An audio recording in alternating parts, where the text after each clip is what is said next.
Baik, selain pelajar Malaysia, nasib rakyat negara kita yang bekerja di luar negara turut diberi perhatian. Di Turki, walaupun kematian yang dicatatkan tidak seteruk Itali, Sepanyol ataupun China, namun peningkatan kes positif coronavirus setiap hari turut menjadi kebimbangan rakyatnya. Dan setakat jam 3 petang tadi, Turki mencatat 18,135 kes positif COVID-19 dengan 356 kematian. Jadi kita nak dapatkan gambaran lebih jelas tentang situasi di Turki. Jadi bersama kita di talian Skype, saudara Said Imaduddin Nur Hisam, rakyat Malaysia yang kini berada di Istanbul. Assalamualaikum Said. Waalaikumsalam warahmatullahi wabarakatuh. Apa khabar? Khabar baik, alhamdulillah. Alhamdulillah. Kami di Turki. Baik Said, berdasarkan pemerhatian setakat ini, bagaimana situasi terkini di Turki, terutamanya rakyat kita di sana?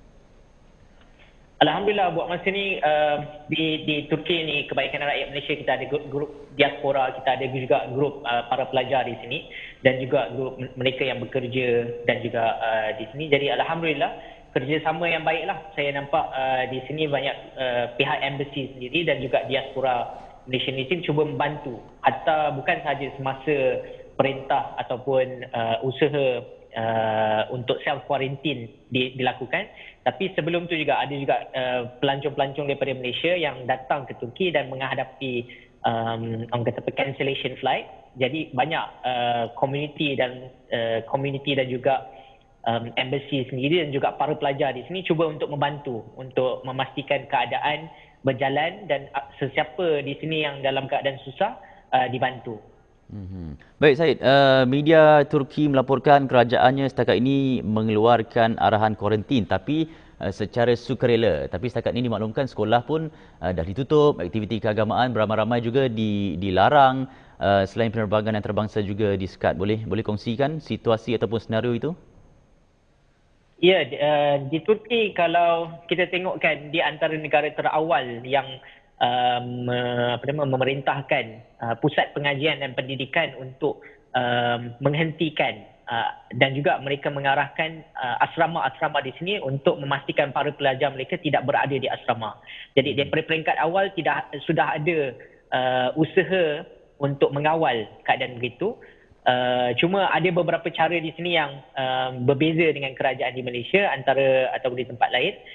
Cuma di sini mereka tidak disclose maklumat-maklumat di mana sehinggalah akhir-akhir ni baru mereka start mula memberitahu di mana kebanyakan kes-kes ini terjadi. Jadi banyak arahan-arahan macam kafe-kafe, restoran, mall semua diarahkan tutup atau dipendekkan waktu operasi mereka.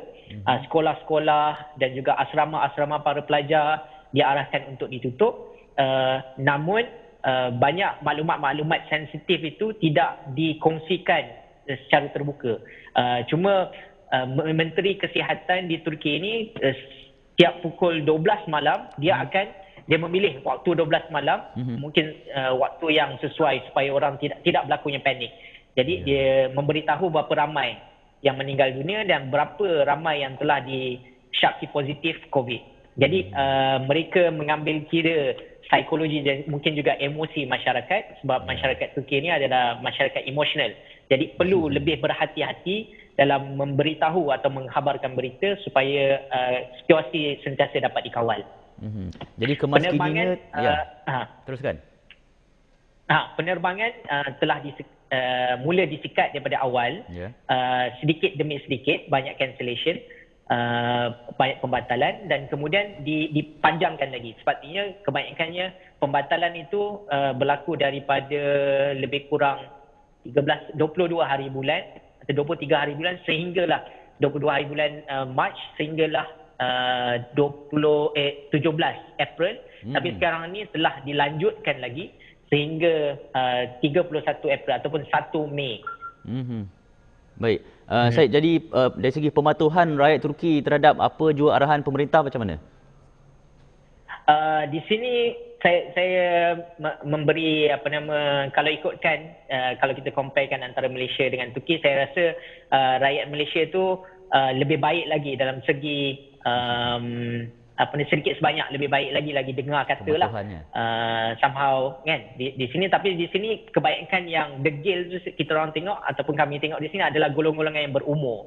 Sebab walaupun diorang ni antara golongan yang paling mungkin terkesan dan bahaya, berisiko tinggi, tapi banyak di taman-taman kan, di sini atau di kedai-kedai kita tengok kebanyakan pakcik-pakcik, atuk nenek ni, diorang dah terbiasa dengan budaya relax, duduk di taman, dia masih lagi. Jadi banyak usaha-usaha yang kerajaan cuba usahakan, yang kerajaan cuba buat, macam meminta para polis dan juga apa semua membantu para golongan tua ni untuk memberi makanan diorang ataupun meminta apa keperluan diorang supaya mereka ini kata apa, keperluan itu dapat disesuaikan atau diberikan dari masa ke semasa.